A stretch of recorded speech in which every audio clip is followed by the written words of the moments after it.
aujourd'hui un petit tutoriel sur le départ pour le slackline et surtout le highline, parce que le départ assis ça sert non seulement pour le longline puisqu'on part de haut. En highline c'est vraiment indispensable parce qu'on est obligé de s'éloigner de la paroi avant de partir, ça évite de se prendre vraiment le bord en cas de chute. Et ça peut servir aussi quand on fait des figures sur la slack et qu'on veut simplement se remettre debout. Alors je vais vous en montrer quelques-uns. On va commencer par le tango start. Alors, le tango start c'est simple, c'est celui qu'en général le plus couramment utilisé. Quand vous êtes assis comme ça, une jambe de chaque côté, le but c'est déjà de se mettre sur un pied. On peut s'appuyer en avant, mettre un pied en arrière et se redresser sur le pied. Voilà, le pied est incliné, on est appuyé quand même sur le talon. Et là on n'a pas besoin des mains, on tient en équilibre vraiment sans problème, juste avec les mains et puis la jambe libre qui sert de stabilisateur. Ensuite donc on regarde droit devant, on pose la main opposée au pied d'appel sur la slack devant, on ne s'appuie pas dessus, elle sert vraiment juste de guide. Et là on va mettre le pied juste à sa place, on va se stabiliser ici, et ensuite il n'y a plus qu'à se lever. Voilà, ça marche dans le même sens exactement pour redescendre. On se baisse, on attrape la slack et on redescend. Voilà, ça c'était le tango start. Maintenant on va voir le départ pistol. Pour ça donc toujours un pied de chaque côté. On va mettre un pied devant soi sur la slack. Et là on va se mettre en appui sur le pied. Cette fois-ci il est droit par contre. Alors on peut soit se tirer devant ou se pousser derrière. Une fois qu'on a levé juste les fesses de la slack, on met le deuxième pied devant et on se lève. Voilà, ça c'est le double pistol. Sinon il y a la version simple. La version simple c'est juste sur un pied. On se lève, tac. Ensuite on pousse juste sur un pied. Voilà, c'est moins pratique, mais pour des raisons de souplesse, il y en a qui ont du mal à mettre le deuxième pied devant. Pour ceux qui ont du mal par rapport à la souplesse, on peut aussi incliner le pied arrière. C'est-à-dire quand on est ici comme ça, on incline le pied sur la droite. Voilà, ça permet d'avoir plus de place devant pour mettre le deuxième pied. Voilà, sinon on va voir un autre départ. Le départ latéral, le side start. J'appelle ça le départ foireux, mais bon. Alors, le seul intérêt de ce départ là, c'est que ça permet de se lever vraiment de travers de biais par rapport à la slack. Ça permet de faire un demi-tour en highline par exemple quand on s'est planté en remontant du leach et qu'on est du mauvais côté. Alors pour ça, hop, on met les deux pieds devant, hop, on pousse sur le côté et on se redresse.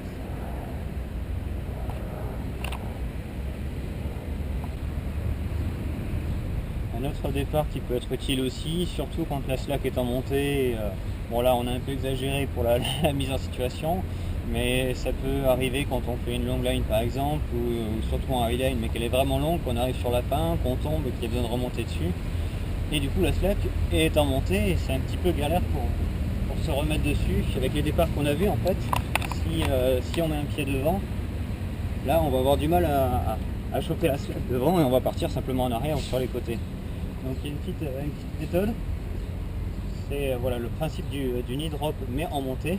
Je conseille juste à attraper la slack comme ça. Et au lieu de mettre le deuxième pied devant, on va le mettre derrière. Tac, comme ceci. On se stabilise avec les mains. Et ensuite on se relève comme si on venait de faire un simple knee drop.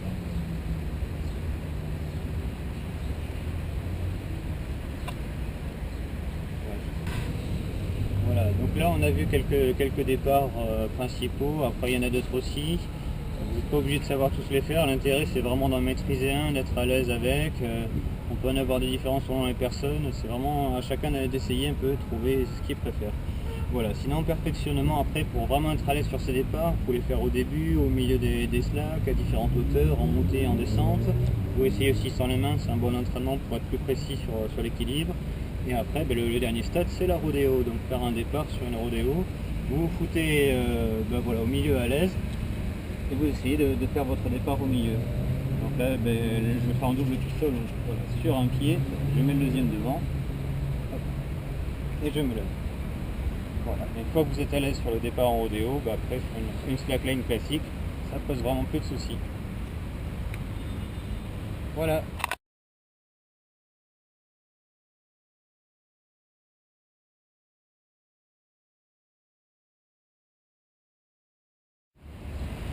Ok, pour finir, juste on va mettre en application un petit peu par rapport au highline, ce qu'on a vu avec les remontées et les départs.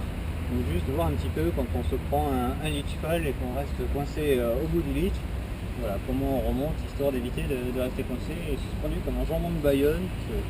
C'est local, c'est le terroir, mais c'est quand même pas génial, au bout d'un moment on finit par s'ennuyer. Voilà, donc quand on est suspendu au leach comme ça, la première étape déjà c'est de caler un pied sur le leach. Donc on va mettre le pied d'appel et on va essayer de le positionner juste au-dessus du nœud d'attache. Alors je précise une chose aussi, là c'est vraiment pas des conditions de sécurité normales, c'est juste pour vous montrer comment on fait. Ne vous accrochez jamais avec un mousqueton et jamais avec un système pareil. Hein. Voilà, donc on se met en arrière, ici, on met le pied d'appel, pour moi c'est le droit, juste au-dessus du nœud ici. Voilà, la pointe vers l'extérieur et le talon vers l'intérieur. Et on attrape avec la main droite juste au-dessus. Là, on va pousser sur le pied et tirer sur la main pour attraper la slack. Voilà, une fois qu'on attrape avec les deux mains, hop, on tourne le dos à la direction où on va, on passe une jambe au-dessus, on lève le bassin, et là on vient crocheter pour revenir au-dessus de la ligne. Voilà, là on est revenu au-dessus de la slack, et la suite, vous la connaissez.